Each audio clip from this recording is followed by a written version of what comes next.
మీకు కూడా ఈ వీడియో చూడగానే భయమేసిందా? ఓకే, ఇప్పుడు ఈ వీడియో చూడండి. మీకేమనిపించిందో కామెంట్ సెక్షన్లో కామెంట్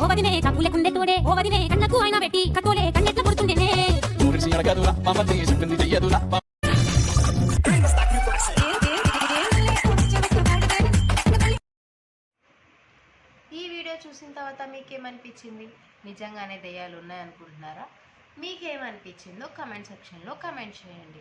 మీకు ఇంకా ఇలాంటి ఇంట్రెస్టింగ్ వీడియోస్ కోసం నా ఛానల్ని సబ్స్క్రైబ్ చేయండి. మీకు ఇంకా ఎలాంటి వీడియోస్ కావాలో కామెంట్ సెక్షన్లో కామెంట్ చేస్తే నేను మీకోసం అలాంటి వీడియోస్ చేస్తాను. పక్కనే ఉన్న బెల్ ఐకాన్ కూడా టచ్ చేయండి. నేను పెట్టిన ప్రతి ఒక్క వీడియో టంగ్ అంటూ మీకు నోటిఫికేషన్ వస్తుంది. Thank you all. Bye bye.